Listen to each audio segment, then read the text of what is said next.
Hello YouTube and welcome to round 9. The PNTCC round 8 had to be postponed due to lack of numbers. Everyone was a wee bit busy or ill. But we're off the RedBull ring for round 9 just before our autumn break. Very well known circuit throughout the world for mainly it's host of the Formula 1 Grand Prix, as well as now MotoGP for 2022 onwards, I believe. Consists of 10 corners with the prime overtaking corners at turn 1, 3 and 4. Without further ado, let's head to race 1. And there was only 5 of us this week. So Bo Dixon on pole, myself in second, Connor in third, Rabamus in fourth, and Coulson in fifth. As we get underway, the sound is not gone from the video, don't worry. It just seems that Race Room's TV cam is very, very quiet. But you should hear them as they come past T1. As you can see, I immediately squeezed Connor there, Anders, squeezing Connors, but purely because I forgot to turn on crew chief and I didn't realise that he was there, but gave him the position anyway. Connor got off to a brilliant start, really, in all fairness, from P3, with Bo Dixon in P1, doing incredibly well. I'm going to see if I can turn up the levels on the... I can't do it whilst I'm recording this, so I'll try and do it after the edit. Just try and get the car noise a little bit high because it is rather quiet. So at the moment all you can hear is my voice and the beautiful scenery that is Austria. So as we break down into turn 4, believe it or not, the little left-hander before the top of the hill hairpin is considered a corner. But if you don't think so, let me know in the comments below, but I'm pretty sure it is. So we come around my personal favourite of complex of this. The Civic felt pretty good around the RedBull ring. I just wasn't quick enough. And in race 2, you'll see that I hit my skill limit trying to follow Bo Dixon, who is an absolute awesome race room driver, or just sim racer in general.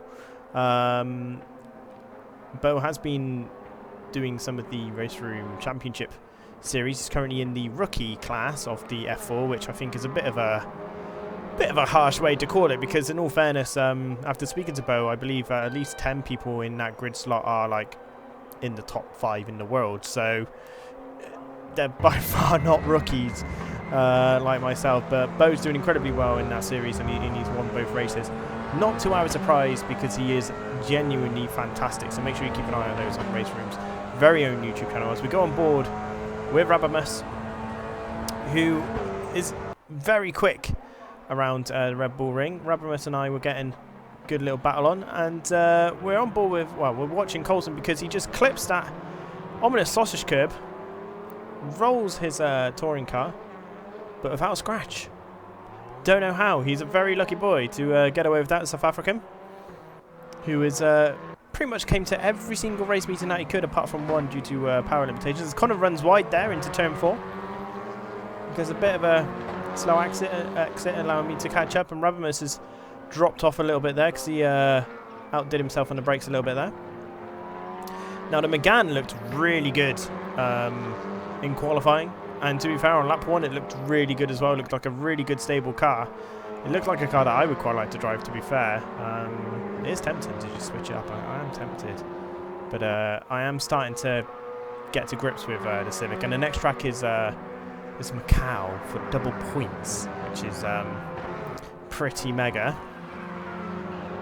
But as you can see, the Civic's completely gone. But Connor getting a bit of a tank slapper there, and the car just didn't steer. You could see the lock was completely on. And he was just understeering to oblivion, and what ultimately destroyed his engine. You know, Connor has really tried to not calm his nerves, but kind of get to grips with Race Room, and for some reason, I don't know what it is, but for some reason this game just does not like him. It just literally spits at him for some reason or another, as we're on board with Rabamus again, looking to close the gap with me in the Civic, whereas you see that Rabba goes over that sausage curb and nothing happens. So we'll stay on board with Rabba just for a little bit, just so you can get a good view of the RedBull ring. If you've never seen it before, you must live on a rock, under a rock, sorry. because it's probably the most overplayed circuit, whether it's in F1 2022 or in any sim racing game, in all fairness. It just seems to be played all the time. Again, me going back to my track rotation gripes, as Rabimus is literally using, well, almost all of the circuit. Look at that. The Cupra just seems to be so OP. It's ridiculous. Like, if you watch Bo, which sadly we don't have a lot of on board with Bo, or even camera angle from Bo, because he's just driving by himself up front. We're watching where the action is, which is ironically between myself and Rabba again this week. We seem to be getting some really good little tussles, myself and Rabba. It's good racing with Rabba.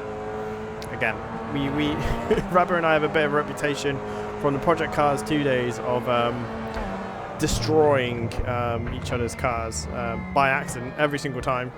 But oh, you can see that I hit the sausage curb on T1 but managed to hold it, but it means I get a really poor exit, allowing Rabba to really attack me coming up to T2 and T3.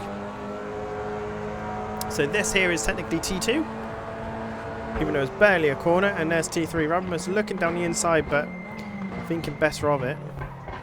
I'll kind of park my car on the apex just a little bit, just to hold him up a little bit. I don't mind him closing the gap, but I just want him to not get as good as exit as I could. Sadly, it didn't quite work that way. And Rabimus is looking down the inside of T4, but again, not quite able to get it. You can see the Civic's night.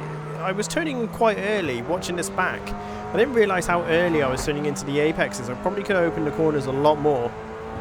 But you see that the Civic is very twitchy on the curb there. I was trying not to get track limitations, only to find out that I accidentally turned them off. So yeah, no one's getting penalised for out of tracks, but everyone was, you know, being good about it, not taking the mick too much. But with 3 minutes 39 left on the clock, try and open the corner up as much as we can.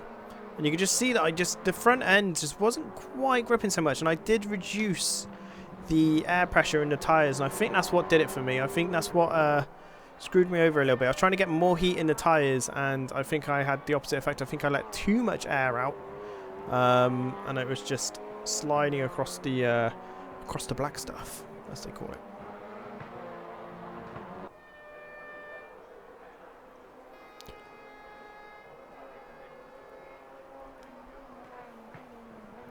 So here we are again. Again, see, the TV cameras are always quite... They're gorgeous shots, don't get me wrong. They look absolutely fantastic. They really show off this game. But, too quiet. Too quiet for me. Oh, and Rabimus just going a little bit wide there over the sausage curb. Now, all the action in both of these races between Rabba and myself seemed to happen in the last minute. But we are, as you can see, quite close, quite evenly matched, the Cupra and the Civic here. My skill set versus Rabba's skill set. I would say Rabba's a little bit more consistent, but more prone to unforced error. So that gives you a little hint of what happens later in this video. Well, I say unforced error. I don't think there's unforced error in this one. But with 2 minutes left on the clock, Bo is way off in the distance. Coulson's somewhere back there, and Connor is had to retire. And to be fair, I think Connor was well up for it this week, but again, it just didn't like him. Don't know what it is. So yeah, we'll try and get to the bottom of that, or maybe even try a new game for season 3. AMS2 is definitely on the cards, because admittedly it's my favourite sim right now. If I have a choice to play either one of those sims, it's definitely AMS2 right now. So if you want to catch the tail end, there's 5 races left. 4 races left? 5 races left. Including Donington, Macau, as I mentioned earlier. As Rabimus is trying to get up the inside, going around T2 into T3. I deliberately brake a little bit early to try and get the switch back. But that Cupra just gets a incredible exit. I don't know what power is in that Cupra, but it's OP. The acceleration of that thing is redonkulous. It's absolutely just mental. If we were in F4 cars or something like that, I think I would have got the switchback done there. I have an absolute tank slapper. Not quite sure why or how, but the rear end of the Civic just went to Barbados, shall we say? I don't know. Just went away. Went on vacation for that corner for some reason. And you can see that I'm locking up the rear brakes now, and I run wide. No, I don't run wide. Okay, don't run wide, but we're still watching RedBull with 27 seconds to go. Depending on where Bo is on the track, I believe there's one more lap left. As we come to T9 and T10. And RedBull has got a really good T9, but T10, for some reason, just brakes a bit late, goes a bit wide. Allows me to get a great run on him. As I try to drag race him to the line. But I beat him into T1, but something happens in RedBull's head. For some bizarre reason, RedBull thinks that the race is now finished. And I don't know why, because even though it said final lap in the top corner, RedBull thinks it's finished. So we come up to T3 here. And RedBull just slows right down. Don't know why. Look, there you go. Slows right down. And when we were racing last night, because we all were in the Discord, it was just like, wait, is it not finished? Yeah, no, RedBull, it hasn't. It's like, what are you doing, dude? So I was expecting like a battle for the finish because it was the last lap. So RedBull gave me P2 unintentionally. But yeah, what we have noticed though, and I will back up RedBull on this because this has definitely happened in quite a few of our races, is that for some reason with the race room server timed servers, it'll finish really early, or like it'll finish like 2 seconds before the race is finished, or when you have crossed the line over, it'll say you finished but you actually haven't, and like the race leader will be on the race lap as Bo takes the victory of race 1. There's our customary, this is what we do every single race. I thought I'd show you this week because there's only 5 of us, so I thought I'd show you what we do at the end of this week. We always total our cars without a doubt. We destroy them. Bear in mind this is the second race, but I'm not an engineer, so I don't have to fix it. It's fine. And there we go. I think that was a very frustrated one by RedBull. And here comes Coulson. Two-wheeler. Lovely stuff. So here we go. So Bo Dixon is your race leader for race 1. PNR Anders, or Slipper Anders, and as it says on the screen, P2. Rummus P3. Coulson P4. And Connor P5. I think it's put Connor in P4 in the graph because of the qualifying positions.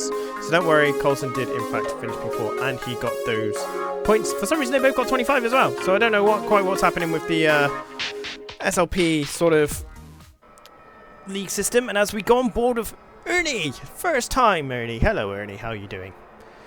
Hello Tech Rabbits. Hello Ernie. Let's go. So race 2, Ernie is so good at his job that he knows when they've set off. There we go, he knows they've gone. He's panning through that building like an absolute beauty. And here we go into turn 1.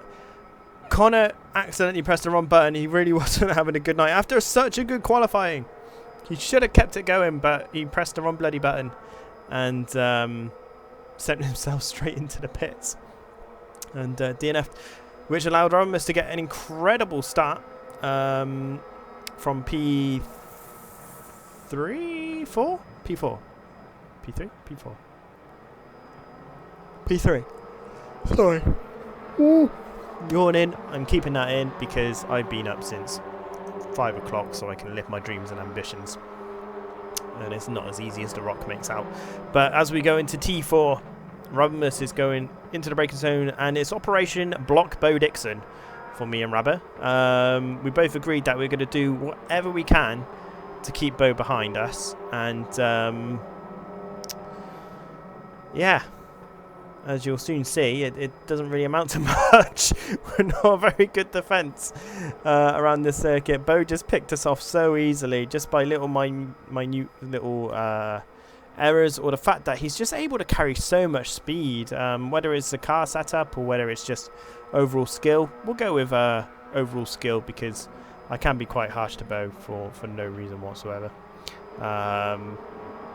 Not harsh, but you know, banterous.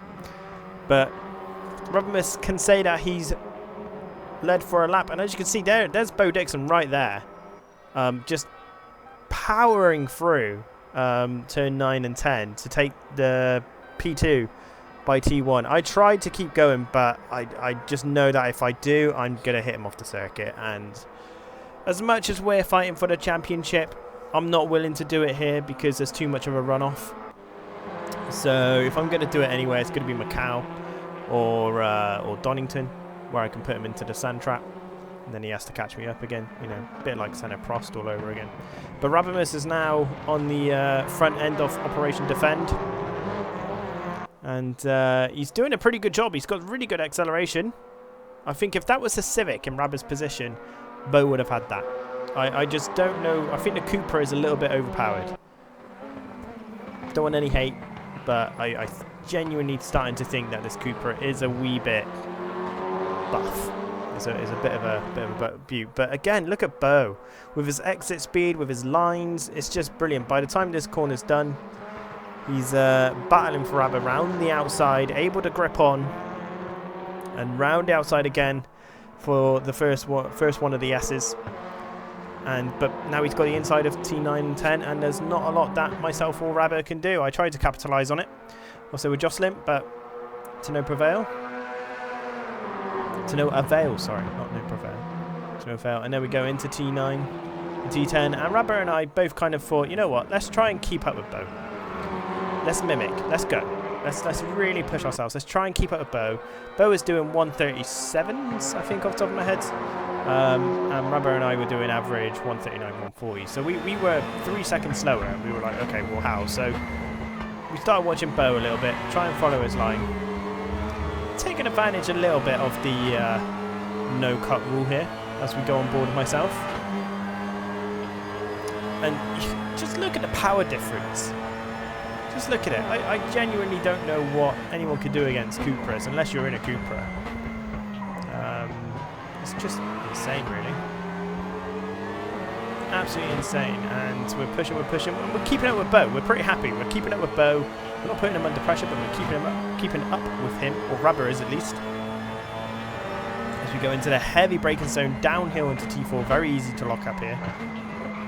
As we saw Connor do earlier, and Rabber did, and I do. Or have in race 1. I think at the beginning of race 2, I believe. And we can see they turn in quite late, and for some reason I just couldn't get it into my head. Whether it's because I'm in VR or not, but I just completely get the line wrong. I'm still pushing, and because I got dust and dirt on my tyres, that's it basically. That's me out, and we just couldn't keep up with Bo through those corners. Whether it's his braking technique, whether it's his driving style, don't know what it is, but he was just on it. It is so good. It's actually genuinely great to watch if you're learning sim racing and you're in a lobby with Bo Dixon. If you're lucky enough to be in a lobby with Bo Dixon, you can definitely learn a few things. But when I asked Bo, is there anything in particular apart from obviously practice, which I've been doing for a long time, he just said drive fast. Yeah, very helpful advice there. Very helpful. But here we are with 4 minutes 42 left to go. Race 2. Colson is still behind us. He's not made any errors this time, I believe. Connor sadly DNF'd. I went and played a game called Road 96, which if you haven't played that before, don't know, and you're looking for a nice chilled solo player game, check out Road 96. It is genuinely beautiful. Great story, beautiful artisticness, and your decisions matter. So there's our other game advert for whilst we're watching this. Sorry it's not so full of action. Obviously the earliest series of Season 2 was a bit more jam-packed with action because there was more people. But in case there are, people have lives, or people don't want to do it, or they just don't find it interesting. It's absolutely fine. So my mission here is to try and catch up Rubbermus. We're going to push and push and push and push. Get as many horses trotting through this Civic engine. I think it's a shame that the VTEC's been taken out of this touring car, and you can see that. I think the front tyres just weren't able to grip either. I was powering too much through the corner, or the tyre pressures were just a little bit too soft, which obviously isn't great. Either or isn't great. So, not very helpful as we see Radimus come up to T1 here. Oh yeah, we are on board cam for myself for quite some bit. It gives you a good idea of what my driving style is like. You can see that I'm not particularly slow. I'm just also not quick compared to the likes of Bo Dixon. And you can see that Radber and I's pace is pretty similar.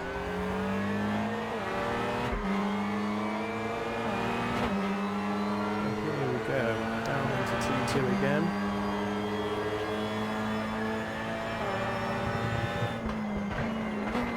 With 2 minutes and 30 seconds left on the clock. A lot to talk about. So let me talk about one thing for Season 3. Season 3 could very well be on AMS2. The reasons for that is I'm just finding it's a better game at the moment. I don't know what it is. I don't know why I've all of a sudden fell out of love with Race Room. I say fall out of love. I haven't fallen out of love with Race Room. I will recommend it to the hill every single day. But I don't know. I think there's something about AMS2. I think it's going to be huge within the next year. I think it's going to be such a big game. I think they're going to have such a good rank system when it comes in, if it comes in. And the rumour of an official IndyCar license or IndyCar license game is pretty intense. So, and I love IndyCar. If you were to join our Discord, which you can find the link in the description below, I quite like my IndyCar. So heavy braking, catching up to Radber in T1, pushing. Really trying to get into the tail of Radimus. I really wish they had the WTCC style push to pass with these touring cars. As we come up to T3, sorry. Trying to go round the outside of Radimus. Again, try and do the undercut, but there was just nothing there. I had too much speed. As we start coming down the hill, or start making our way down the hill rather, to T4. And heavy on the brakes. Radimus going defensive. So I think again, yeah, I'm going to try and get the switch back, try and get the power on early. Radimus is just able to carry that much speed through. Really pushing. We've got 40 seconds left, and we didn't know at the time, but this is our last lap. This is the last lap. We didn't realise we were just having a good old fight. Basically, Bo decided to slow up, and this ended up being the last lap. So I'm really pushing now. Coming up to T9 and T10, and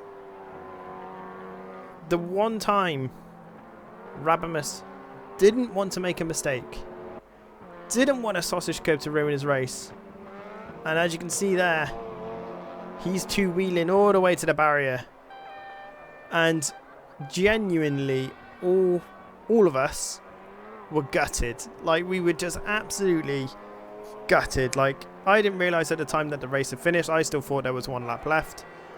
But no, the race was done. That was literally the last corner, last lap. And it couldn't have happened to a nicer racer. But that is sim racing, folks. That will happen to you.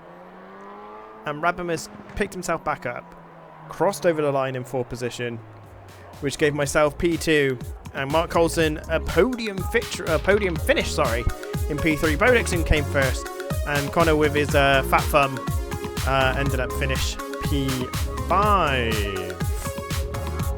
And as you can see, all the other people that you see below are in the championship. They just weren't available tonight, which is a shame, because it was actually a really good opportunity to have some really good racing.